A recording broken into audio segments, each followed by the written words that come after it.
Muito bem, uma boa noite a todos. Estamos aqui iniciando a gravação, mas já estávamos aqui no bate-papo e nos revendo, né, Sandra? Esse ano pela primeira vez aqui, né? É verdade. Graças a Deus. É muito bom, sempre muito bom ver você e falar com você. E ainda mais diante de um tema tão interessante que você vai estar trazendo para a gente, a experiência aí que tem, graças a Deus, cada vez mais ampliada, né? Nessa área tão importante que está implicada aí a mente humana, né? E nós vamos falar um pouquinho dessa temática aí, né? A mente e a culpa, né? Isso. Mas agora, minha querida, vou jogar para ti a peteca aí. Toca o barco. Tá joia. Vamos bater aqui um papinho, né? Conversar um pouco. A princípio, a gente pode pensar sobre o que é a culpa, mas depois eu gostaria de falar um pouquinho a respeito da culpa também no aspecto, numa relação espiritual, né? É um tema bastante interessante, porque é motivo de muito sofrimento. Para nós que trabalhamos na clínica, com a terapia, a gente percebe isso de uma forma assim, muito significativa, o quanto a culpa ela está presente em vários momentos, e às vezes uma culpa extremamente destruidora. E a culpa, ela sempre vai acontecer em relação a alguma coisa que passou na própria história, né? Então, ela está ligada ao passado, né? A culpa, ela é um sentimento, né? É um sentimento que vai surgir a partir da percepção de que eu falhei em alguma coisa, né? O indivíduo falhou, sente que falhou em alguma coisa. A partir do momento que sente que houve essa falha, inicia-se o processo da culpa. E a culpa, ela precisa estar sempre ligada a uma ação, o fazer, né? Às vezes, nós pensamos alguma coisa, mas não necessariamente executamos. Então, ela precisa estar ligada a esta ação, né? Mas a culpa, eu acredito que ela possui aí uma importância muito grande para nos trazer a um equilíbrio, né? A culpa, ela não é uma emoção, ela é um sentimento. E é um sentimento que pode ser gerado em função de alguma emoção, como, por exemplo, do medo, da tristeza, da raiva, do nojo, né? Isso pode gerar, a partir dessas emoções, nós podemos gerar aí culpas. E ela tem essa função de nos mostrar a nossa própria conduta, para nos trazer para um certo equilíbrio. Então, a culpa ideal, ela está dentro desse espaço. É quando eu tive uma ação e aquela ação agora me incomoda ao pensar que eu cometi aquela ação, e aí eu preciso tomar uma decisão em relação ao que fazer em relação a isso, né?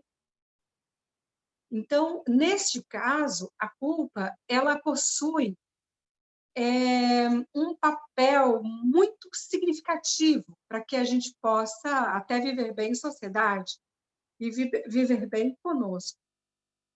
Mas existe uma culpa patológica também, da qual nós precisamos pensar. Num caso de luto, por exemplo, neste momento da pandemia, eu estou lidando com muitas famílias enlutadas, né? Filhos que perderam pais, pais que perderam filhos, irmãos. E é bastante interessante porque no luto a culpa ela aparece de uma forma muito significativa. E é muito comum o surgimento da culpa, né? Mas nesse caso é necessário um pensar, um refletir, porque há um desgaste mental muito grande nesse momento do luto, e é importante saber que a culpa faz parte das fases do luto, vamos dizer assim. E não necessariamente essa pessoa tenha feito alguma coisa ou deixou de fazer alguma coisa. Mas fica aquela ideia de onipotência que poderia ter feito alguma coisa. E algo que poderia ter feito, de repente, teria evitado aquela morte. Ou até, se não evitasse a morte do outro, então que pudesse ter tido uma fala, né, para se despedir, né? Morreu hoje pela manhã, ontem à noite eu deveria ter ligado e falado para essa pessoa o quanto ela é importante para mim, mas eu acabei me ocupando e não liguei, né? Então é muito interessante essa fala. E aí cabe a gente pensar que essa ideia de que nós já deveríamos saber de tudo e ter essa onipotência toda, né? A gente compreender que hoje, por exemplo, tanto eu como vocês que estão aqui, se nós fôssemos agora parar para ligar ou para falar com alguém que pode estar numa iminência de morte, eu acho que a gente faria isso por 24 horas seguidas e não conseguiria falar com todo mundo. Então, é um pensamento que realmente não faz muito sentido, né? Porque qualquer ser humano, estando vivo, pode morrer. Então, veja como a culpa, nesse contexto, ela é um tanto absurda, né? Em relação ao que eu deveria ter feito, ou o que eu deveria ter falado. E é muito interessante, porque neste momento em que muitas pessoas estão em luto, a gente acaba ouvindo muito essa fala, como se fôssemos deuses, né?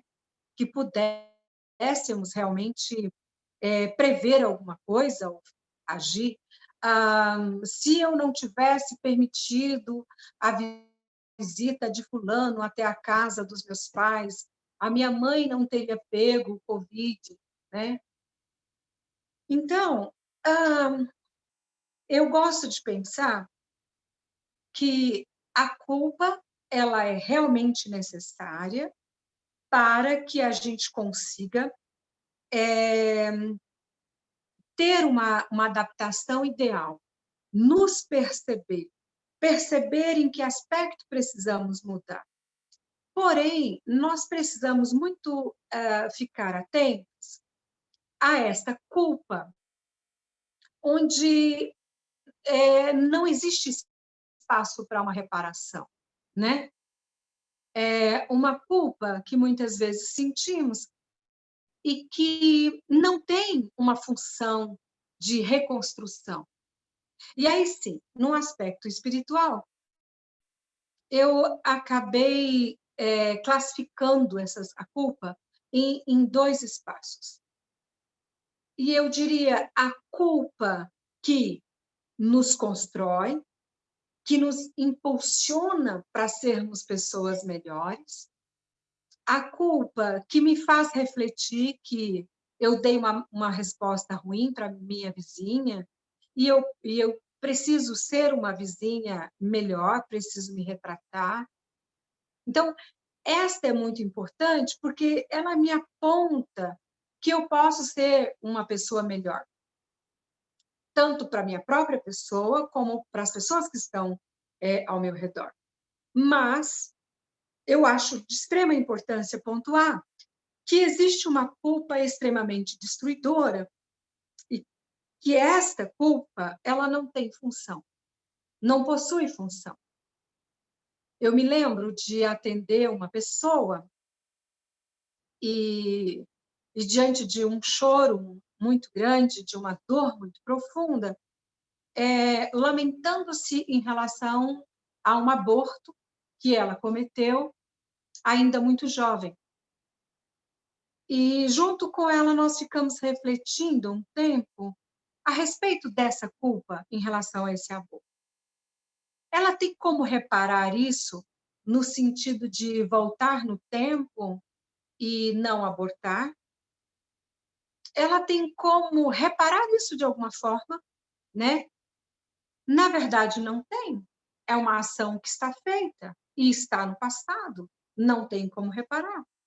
A única coisa que pode ser feita em relação a isso é não praticar um novo aborto, sabendo quanto isso machucou no passado, quanta dor isso tem provocado, né?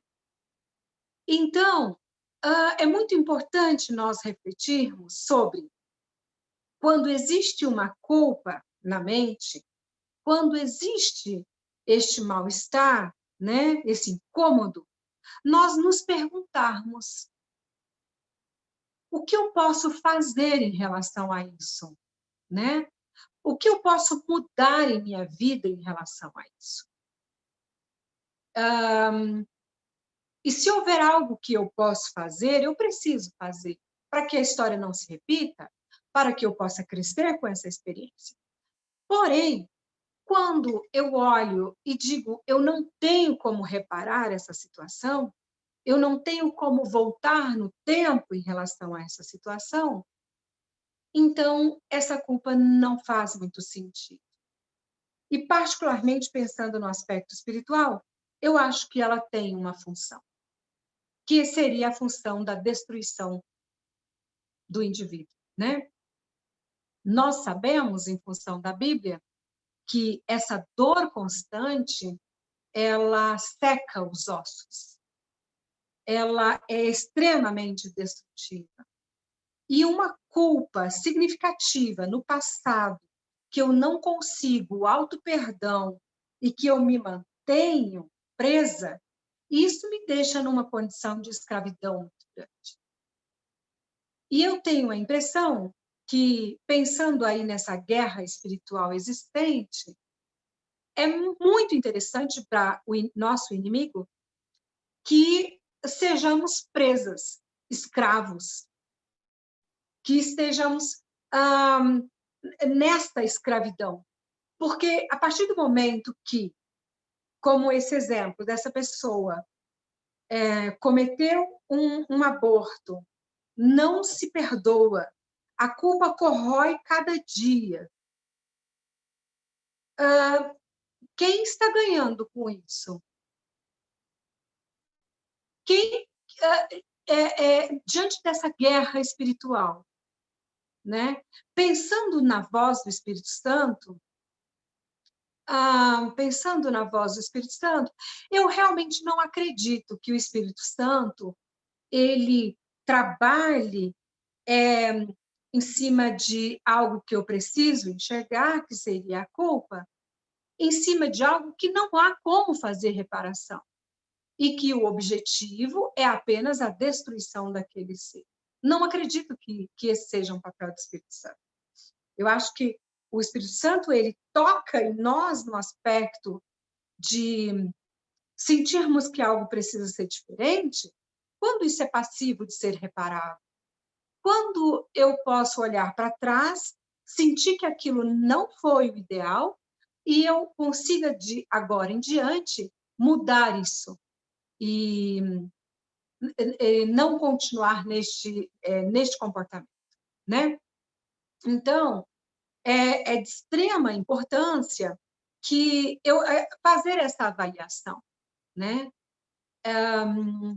Essa culpa que me persegue, ela tem qual função em minha vida? Eu acho que é uma boa pergunta que a gente precisa fazer. Qual é a função desta culpa que sinto neste momento? Essa é uma boa pergunta, né? E eu acho que, diante da resposta que a gente conseguir, fica mais fácil de pensarmos se isso está acontecendo para o nosso bem ou se isso está acontecendo para a nossa destruição, né? Agora, Se percebermos que é algo que não temos como reparar, então eu preciso me perdoar. Eu preciso aceitar o perdão divino. E aí sim, soltar essas algemas e contar daqui para frente. Contar a minha vida daqui para frente. E não me permitir ficar dentro desta escravidão do passado. Porque, com absoluta certeza, essa escravidão não é propósito divino. Veja como as coisas são interessantes, né? Tudo aquilo que Deus faz, que é para o nosso bem, as reações cerebrais para o nosso bem, elas são também usadas para o mal, né? Elas são utilizadas para a destruição do ser humano. É muito interessante isso. Um exemplo disso muito claro é o seguinte: o nosso cérebro, em nosso cérebro, nós possuímos um livre-arbítrio absurdo. A princípio, o nosso cérebro ele é muito parecido um com o outro. E ele vai se modificando conforme o uso, modificando fisicamente. Então, é um livre-arbítrio absurdo como eu vou usar o meu cérebro, né? Aí ocorre o seguinte: se eu uso de uma forma saudável, eu vou construir engramas, eu vou construir sinapses e eu vou desenvolver meu cérebro, vamos dizer assim, para o bem. Mas se eu conviver com questões muito negativas, se eu fizer escolhas destrutivas, o meu cérebro também irá se especializar em tudo aquilo que é destrutivo. Então, o que a gente precisa compreender é o seguinte: nós temos um cérebro, nós temos uma mente criada por Deus, nós temos as nossas emoções também criadas por Deus, que seria aí o medo, a tristeza, a raiva, o nojo, a alegria, a surpresa. Isso tudo são emoções. E outro dia alguém falou como evitar emoções, alguma coisa desse tipo. Na verdade, isso não é uma coisa muito possível, porque a emoção ela vai acontecer a partir do momento que os meus órgãos dos sentidos eles captam alguma coisa que está acontecendo ao meu redor, ou, né, um processo psíquico mesmo, e aí imediatamente eu recebo uma descarga química, né? Por exemplo, o medo, eu vou receber adrenalina e cortisol, né? No caso da raiva, por exemplo, também. E imediatamente o meu organismo já está com aquela química. E aí sim, eu preciso ver agora o que eu vou fazer com isso. Mas a emoção em si eu já recebi. Né? Essa química presente a partir do momento que eu captei alguma coisa, né? Aí sim, o sentimento sim é onde eu escolho qual o sentimento que eu terei em relação àquela emoção. Então, se eu tive muita raiva, o rancor seria um sentimento relacionado à raiva. O sentimento sim, eu tenho controle sobre ele, né? Agora, no que diz respeito a esta questão da culpa, é também um sentimento, né? Que vai ocorrer e em função também daquilo que eu estou captando, mas eu preciso pensar a respeito desse sentimento. Se é um sentimento de culpa destrutivo ou construtivo. Eu penso que essa pergunta ela é muito importante para a gente se fazer, sempre. Sempre que lidarmos com alguma coisa e percebermos o sentimento de culpa, eu preciso me fazer essa pergunta. Esse sentimento, ele está acontecendo para o meu crescimento, para que eu consiga ser uma pessoa melhor, ou é apenas um sentimento de culpa para a minha destruição? Eu tenho a impressão que neste espaço existe uma guerra espiritual gigantesca. nós precisamos ficar muito atentos a esta guerra espiritual de forma muito significativa. E ao fazer a leitura de que é algo que eu posso reparar, então é uma excelente oportunidade para que eu possa crescer. Mas, se é algo que eu não tenho como reparar, então eu preciso dar conta de colocar isso no espaço do perdão divino, do meu perdão pessoal, né? E lidar com isso como um fato na história, e que fique na história, e que não seja algo que venha ser perturbador a cada momento, né? Que possa me autodestruir. Eu penso que isso seja bastante significativo. Pensar nessa culpa dessa forma. Agora, é um tanto complicado, porque pensando agora na psicologia, em psicanálise, lidar com culpas, porque às vezes tem um significado um tanto maior. Às vezes nós não conseguimos encontrar o ponto real onde está aquela culpa, né? Eu dei um exemplo, em uma outra fala minha, um outro dia, uma questão bastante interessante em relação a uma mãe. Ela estava bastante incomodada, porque o filho estava à procura de trabalho, de emprego. E aí, o que acontecia? Ela estava se sentindo muito impotente diante da situação do filho que estava precisando do emprego. E aí se sentindo extremamente culpada e se questionando o que poderia fazer, como poderia ajudar, uma sensação de muita impotência. E aí foi muito interessante, porque quando ela começa a narrar a respeito de tudo isso, em uma frase solta, do nada, dentro desse contexto ali, da fala sobre o emprego do filho, ela diz assim: eu amamentei o meu filho somente até os 6 meses de idade. Depois eu tive dificuldade em amamentar e o médico disse que não precisava mais. E foi muito interessante porque isso estava muito junto com o desemprego do filho.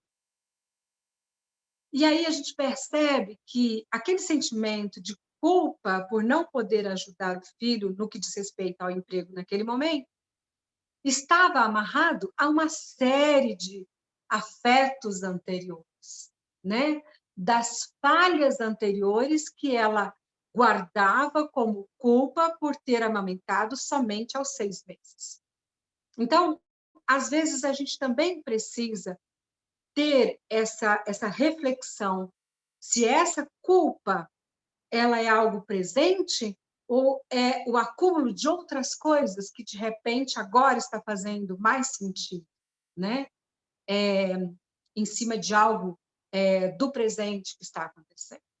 Aquela mãe, ela não precisava se sentir culpada porque o filho não estava conseguindo trabalho. Esta era uma batalha do filho neste momento, e que ele precisa enfrentar isso até para o amadurecimento dele. Mas por que ela traz para cima dela?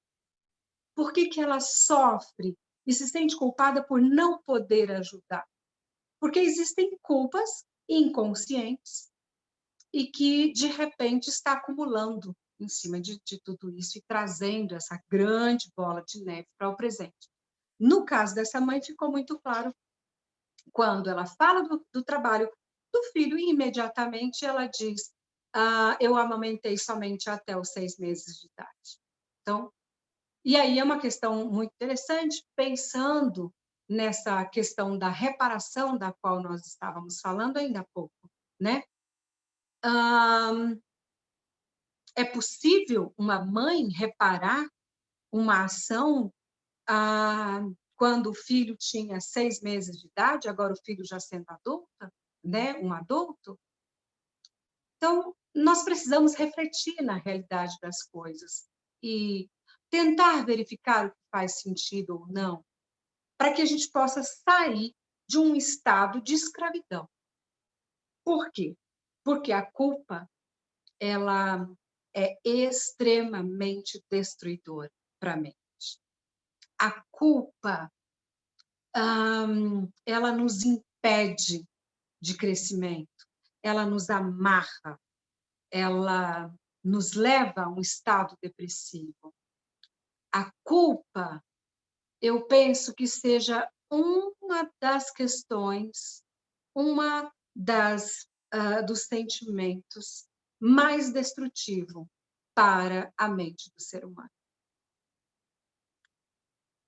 Mas precisamos estar atentos, porque é ela que também nos norteia. E se havendo necessidade de pedir perdão ou de se perdoar, nós precisamos buscar isso para haver a libertação, né? Para haver essa possibilidade de vida, para não viver engessado, né? Dentro desse espaço da culpa. Muito bom, queridos. E agora eu queria ouvir vocês. Algum comentário? Muito bem. Gostaria aqui de estender a oportunidade a vocês, queridos, que estão aqui presentes. Gostaria de fazer alguma pergunta, trazer alguma contribuição. Quero aqui agradecer a Sandra mais uma vez. Muito boa abordagem. E traz aí muita elucidação acerca desse assunto. Muito bom, queridos. Eu queria agradecer a Sandra também. Eu achei muito interessante o que ela falou e me ajudou muito a gente avaliar o que pode, com relação ao sentimento de culpa, se é algo que eu posso fazer alguma coisa ou se eu não posso mais. Então, isso aí realmente, tipo assim, foi como dizer, uma carga mesmo que tira de cima da gente. Então, assim, foi muito bom para mim. Gostei muito. Muito obrigada, viu, Sandra? Muito bom, querida. Muito bom. Fico feliz por isso. Aí, você, nesse contexto, você avalia, né? Como no caso do aborto, da outra história, né? Cometeu um aborto. E agora, para sempre, precisa viver 30, 40, 50, 60, 80 anos engessada, né, com essa dor, porque um dia cometeu um aborto? Eu gosto de fazer essa pergunta: a quem interessa isso? Não é a Deus, com absoluta certeza. Com absoluta certeza. Quem nos quer escravizados, engessados, não é Deus, né? Com absoluta certeza não é Deus. Então, é exatamente isso. É necessário essa libertação para haver vida, para haver um recomeço, né? Para se dar a oportunidade de viver. Agora, é muito interessante porque se existe algo do passado que é uma dor profunda, o simples fato de sentir a dor profunda em relação a essa ação já mostra o arrependimento. E para o perdão, basta o arrependimento. Então, não há necessidade de escravidão. Corre-se o risco de viver aquilo que a gente chama de ciclo da autossabotagem, né? Uhum. Que nós, considerando aqui o aspecto teológico da questão, né, o que o adversário quer fazer é nos colocar numa cadeia de angústia existencial, né? Porque ele nos imobiliza, nos torna inoperantes, inertes para as ações que competem à graça divina, né? Então, há muitas pessoas que conseguem se sentir perdoadas por Deus, mas não conseguem perdoar-se a si mesmas, né? Esse é o grande desafio que nós encontramos na igreja, né, Sandra? Porque nós, seres humanos, nós conseguimos ser cruéis com o outro, mas nós somos extremamente cruéis para com a nossa própria pessoa. A nossa autoavaliação, ela costuma ser muito cruel, né? Então, eu até consigo perdoar o outro, mas o se perdoar é muito mais difícil. O se perdoar é muito mais difícil. E aí, sim, ele provoca uma marra muito grande, né? Ele provoca essa prisão absurda. Mas nós precisamos lutar para essa libertação. Até porque, quando a culpa em relação a algo do passado que não é possível de ser reparado, ela se mantém, eu não sei se vocês já perceberam, mas pode haver uma tendência de continuar provocando algumas ações indesejáveis, porque vem um pensamento, já estou no lamaçal mesmo, né? E aí a tendência é aumentar, né?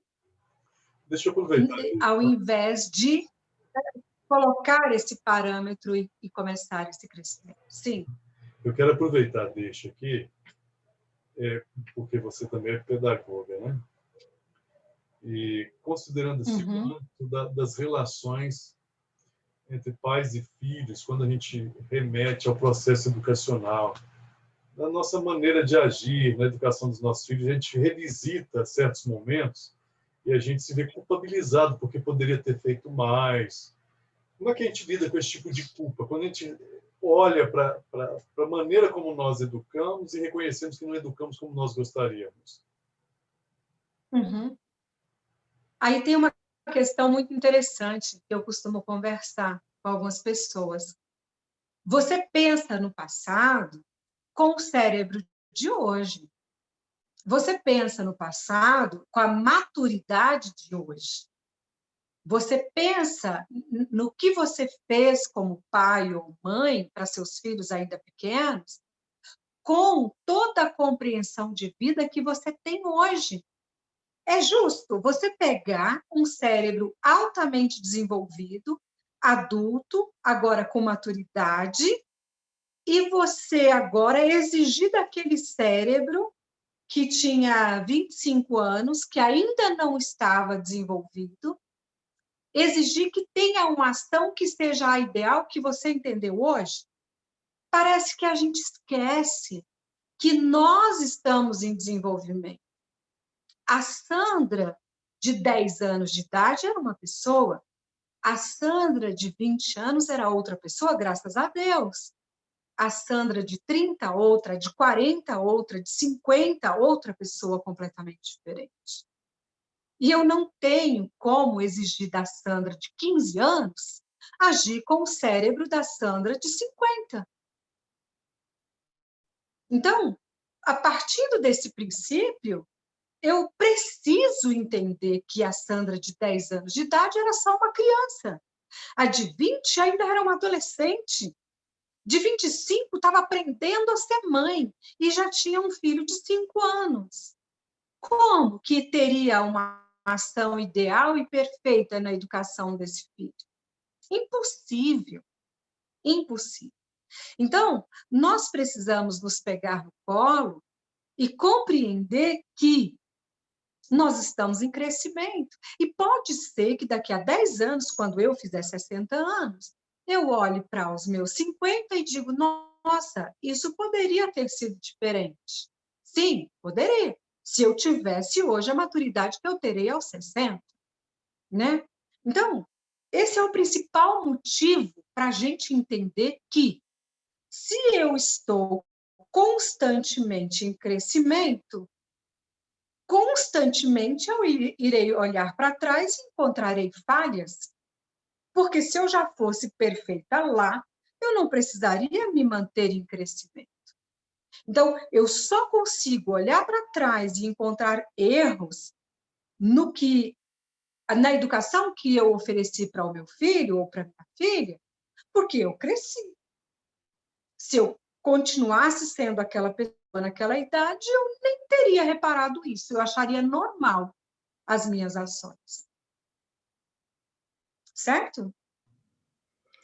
Posso comentar um pouquinho? Com certeza. Seja bem-vinda. Obrigada, obrigada. Muito bom. Infelizmente, eu não posso participar como eu gostaria, mas, enfim, eu estou achando tão interessante esse momento para a gente pensar na culpa de uma forma funcional, né? Ela é riquíssima, importante na nossa vida, na nossa existência, e nas relações que a Sandra, fez em relação ao Espírito Santo e que o pastor Elcio comenta na questão do cenário maternidade e paternidade. Né? Eu acho muito bacana no Seminário 4, quando Lacan ele diz que o significante, o Espírito Santo, aliás, é a entrada do significante no mundo. Eu acho isso fantástico, na página 47. Na página 45, ele diz assim que o Espírito Santo é aquilo que no sujeito é suscetível, né? Baseado no que vem no campo do outro. Quando eu trabalho assim, na escola de pais, e os pais vêm com indagações no primeiro momento armados, né? Não, vem me sacudir. Mas depois, quando eles começam a ficar mais sacudidos assim, geralmente eles começam a transitar em pontuações em que a culpa aparece de maneira sutil ou não. E às vezes eu pergunto para eles assim: olha, você tem sido o pai ou a mãe que você gostaria de ter tido?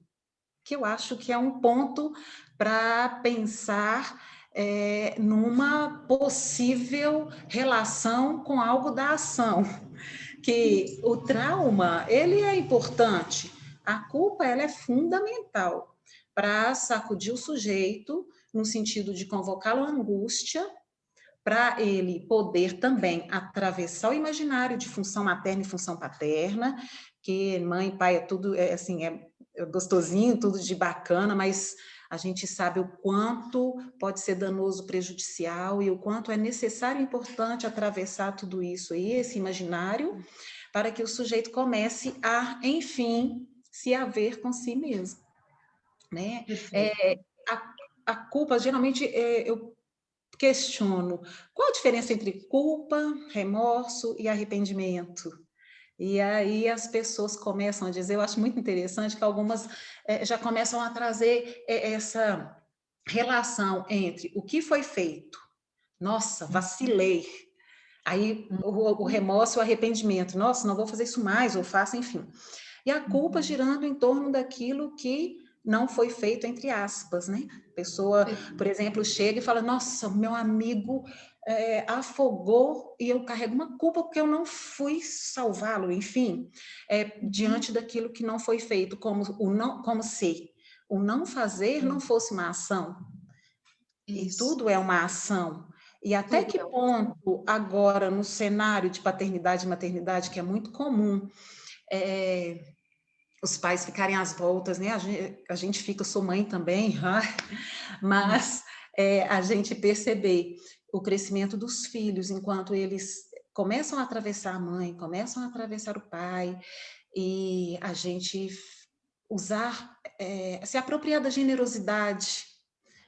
Ainda bem que eu não sou perfeita, não há mãe perfeita, filho perfeito, pai perfeito, e diante daquele desejo, né?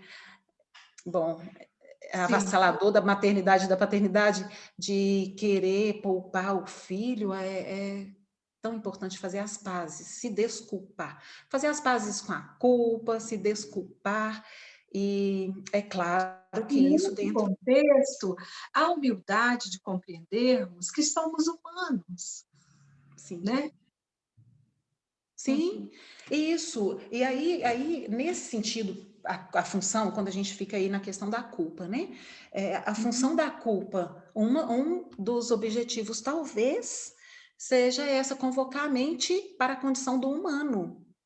Perfeito. Porque a mente degladia com Deus, né? Em consultório, eu acho muito interessante, a pessoa que vem com um discurso, por exemplo, ateu, onde ele se chega também incapaz ele percebe que ele tem uma angústia, ele não traz bem e mal, não traz Deus e o diabo, não traz nada disso. O negócio é assim, aqui é uma produção minha e é isso aí e tal, mas ainda assim ele transita em torno dessa questão de atravessar o imaginário, porque o ser humano, em um momento, ele vai via inconsciente, esbarrando na posição de super-herói ou Deus. E a chance que a gente precisa ter salvatória é justamente esse ponto aí do limite, do corte, da culpa, enfim. Exato. Muito bacana, gostei demais aí do tema, do assunto, e de poder estar aqui participando também. Obrigada. Muito obrigada, querida, pela tua participação e uma fala maravilhosa. Em um momento da minha vida, eu vivenciei uma culpa extremamente destruidora, a ponto de eu ficar internada por 15 dias e ali no hospital eu não tinha mais forças, tomando soro o tempo todo, e o médico chegou a falar para meu ex-marido, ele disse, eu acho que ela não vai sobreviver, ela vai morrer. E a culpa, ela mata, né? Eu estava assim, o couro e o osso, a cognição já péssima, mas a minha mente, em um dia, a minha mente repetia a mesma frase, e a frase era: se você tivesse procurado mais solução para a doença do teu filho, se você tivesse pesquisado, encontrado um médico, se você tivesse conseguido ir para a China em busca de um tratamento, ele não estaria morto. Então, era o dia todo aquela fala na mente. E literalmente, o meu filho estava morto porque eu não encontrei uma solução. Mas no outro dia, eu acordava com uma outra fala. Quando o seu filho nasceu, o Augusto nasceu, isso é real, tá, amores? Isso é real, eu vivenciei isso. Quando o teu filho nasceu, os médicos falaram que era impossível ele sobreviver. Mas você não se conformou com isso. Você foi para todos os hospitais do país, você montou um hospital na tua casa, ele tomava injeção a cada 2 horas, você obrigou o seu filho a ficar vivo. Se ele tivesse morrido assim que nasceu, ele não teria sofrido cirurgias, e por 3 anos foi uma vida caótica de injeções e cirurgias. No outro dia, ele morreu porque você poderia ter feito mais. No outro dia, você não fez tudo que poderia ter feito. Lembra de todo o sofrimento que ele passou? Culpa tua, porque ele poderia ter morrido logo em seguida. Mas foi aquela cirurgia que fez ele manter vivo por mais 6 meses. Aquela outra cirurgia manteve mais vivo. Para quê? Viver 3 anos desse formato. Gente, eu estava enlouquecendo. 24 horas, essa fala. Eu dormia e meus sonhos, eu acordava apavorada em, em pesadelos. Então, no hospital, eles me mantinham medicada o tempo todo, né? E aí, eu estava ali morrendo quando Belisário Marques, que todo mundo conhece, né? Ele esteve na cidade e meu ex-marido, eu digo meu ex-marido porque ele faleceu também, e aí ele consegue que eu possa conversar com o Belisário. E o Belisário disse para mim, Sandra, você precisa ir até o túmulo do teu filho e falar de toda a impotência diante dessa situação. Pedir perdão para ele por não ter conseguido mantê-lo vivo. Pedir perdão para ele por ter lutado tanto, olha que paradoxo, né? Pela vida dele. E na fala do Belisário eu entendi que eu precisava fazer isso para que eu pudesse ouvir, para que eu pudesse compreender que não havia motivo para culpa. e que se houvesse alguma coisa eu precisava me perdoar. Por quê? Porque toda a ação teve uma coisa extremamente importante que nós não falamos ainda sobre, que é a intenção. Toda a ação havia uma intenção. Nem sempre a nossa ação é perfeita, mas a avaliação precisa haver em cima da intenção. Você procurou todos os médicos para mantê-lo vivo? É porque havia a intenção de manter a vida, né? Você não conseguiu mantê-lo vivo, mas havia a intenção de que ele vivesse bem. Então, uma coisa também que precisamos avaliar é a intenção. Qual é a intenção da ação? Quando você corrigiu o teu filho, e você hoje olha para trás e acha que você corrigiu de forma...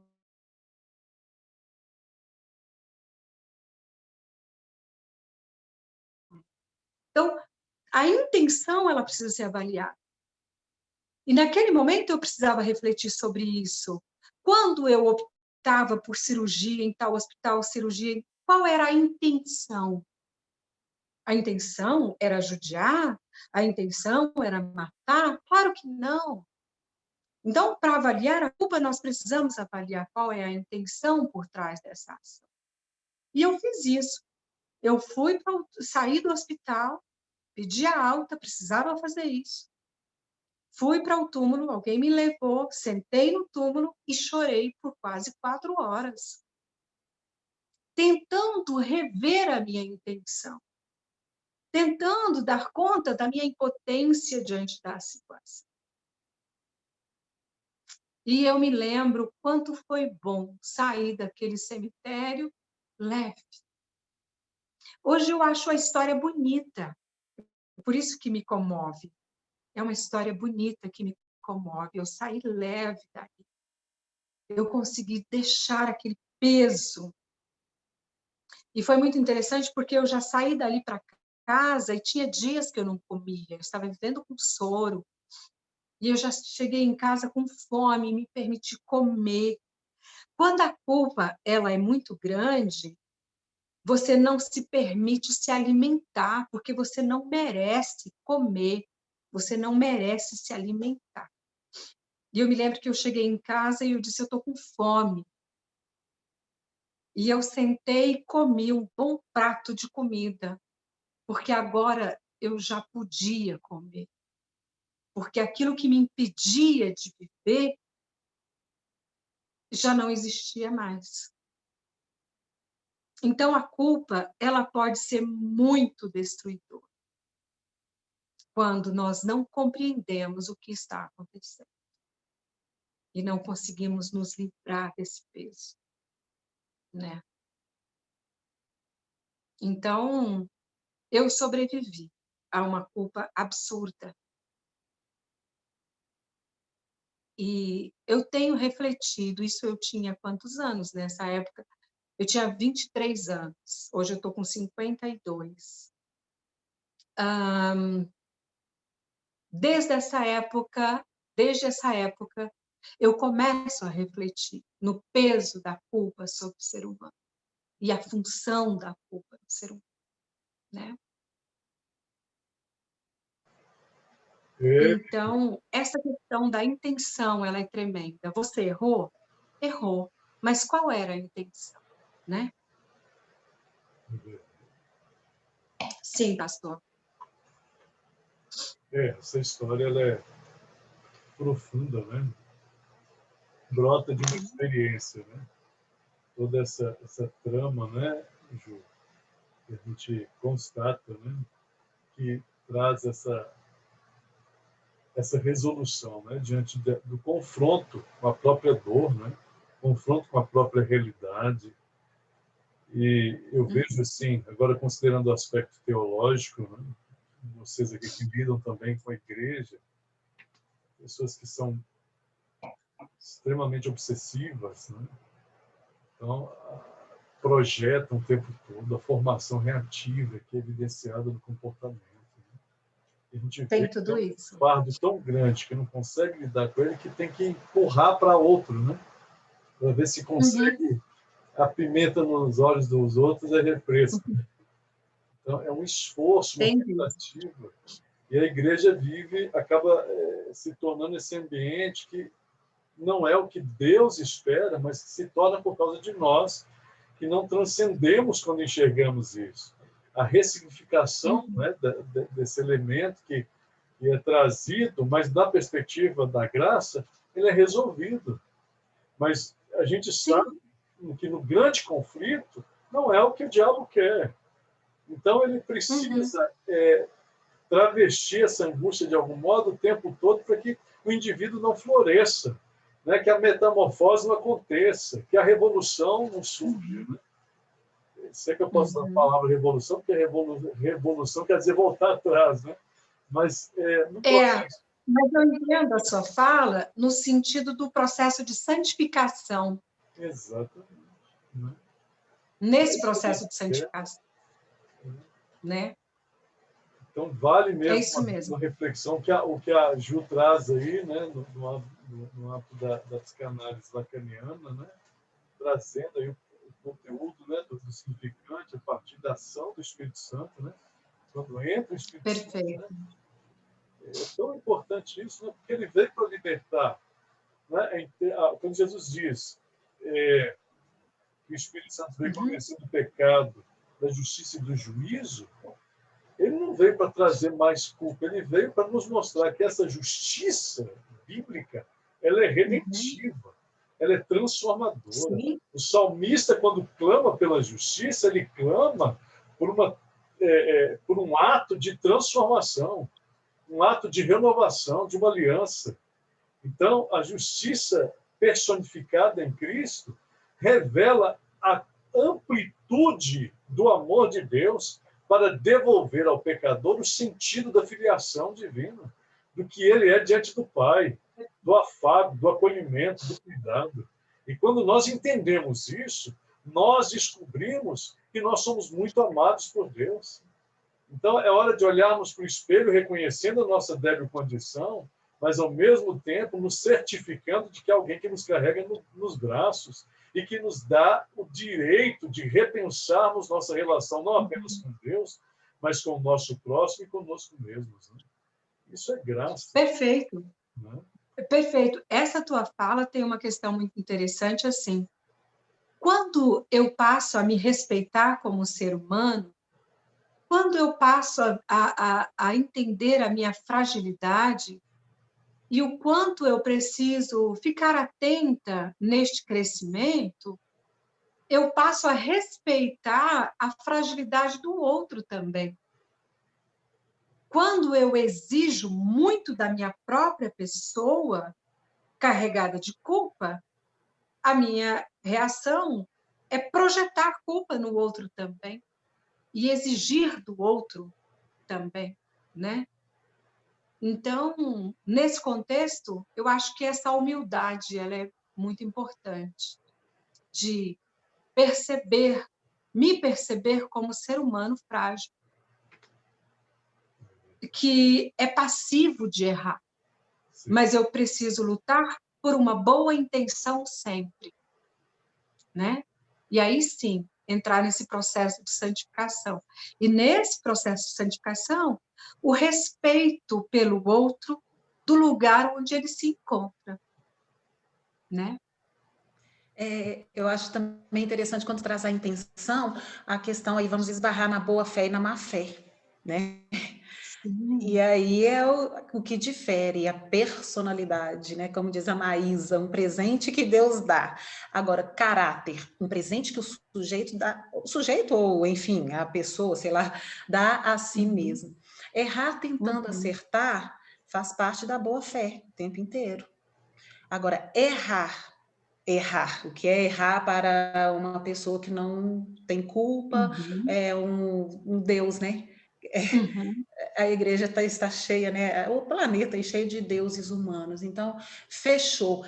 Quando, Sandra, você estava, né, falando aí, se escutando como você atravessou esse imaginário para usar a boa fé a seu favor, para ser generosa com você e soltar aquela prepotência maternal de que esse ser chegou para mim, a responsabilidade é minha, sim, até certo ponto, mas mãe é uma coisa que assim, não dá para nomear. Se perde pai e mãe, tem lá a palavra órfão. Eu sou órfã. Mas se perde filho, e aí? Não tem nem palavra para colocar no negócio de tão inenarrável que o negócio é. Né? Mas como voltar à lucidez de entender que não é super-herói e não é Deus. A má fé, a sustentação da má fé, para mim, assim, eu tô gostando muito, eu queria tanto poder discutir sobre isso, sabe? A sustentação da má fé é justamente sustentar essa posição, essa fixação de estar fechado, porque Deus é intratável. Deus, não estou dizendo Deus do Criador, ele é, ponto. Nós, humanos, estamos tentando criar borda, criar forma, né, fora do útero, que o negócio aqui é sem borda, acordar é sem chão, como determinar algo que se faz na construção, e tudo que acontece parece que vem um pouquinho todos os dias. Mas aí, nessa tentativa da gente ir sendo, esbarramos, sim, né, as mentes saudáveis, na boa fé, na má fé, enfim. Agora, a má fé, essa sustentação dessa posição de tudo a qualquer custo, por migalhas de empoderamento, sustenta a pessoa ali nesse fechamento, nessa completude, se tornou Deus, e Deus não é tratável, aí não tem ciência, não tem religião, não tem Espírito Santo, não tem nada que vá acessar algum lugar. E isso não diminui 1 milímetro o Espírito Santo, não diminui 1 milímetro o poder, né, do eu sou, porque ele é. Mas tocou no desejo, aí... alguns anos atrás eu ouvi o pessoal na igreja assim, isso é ponto de salvação, isso não é de salvação? Eu falava, gente, o que é ponto de salvação? Para mim é o bendito ou maldito desejo, porque se o sujeito não quiser, acabou. Pronto, é isso. Exatamente. Exatamente. Por aí... Muito legal, amores, muito legal. Excelente a tua fala, é fantástica, é isso mesmo. É tanta coisa interessante para se pensar, né? Muito legal. Muito bom, pastor. Quero agradecer, né? Mais uma vez, Nath, né? O nosso tempo já urgiu, mas as contribuições aqui foram fenomenais. Eu confesso que para mim foi muito enriquecedor, né? Ouvir toda essa palestra ainda imersa numa história, num contexto de vida, né? Então, para mim, também sou libertador. Os comentários aí enriquecedores da Ju também, muito proveitosos. Obrigado, viu, Ju? Muito bom mesmo. Louvado seja Deus. Quero aqui agradecer a todos vocês. Muito bom estar aqui com vocês. E obrigada pela presença de todos.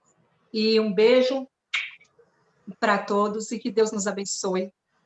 Amém. E que a gente possa refletir e possa entender que somos humanos em crescimento. Crescimento. Né?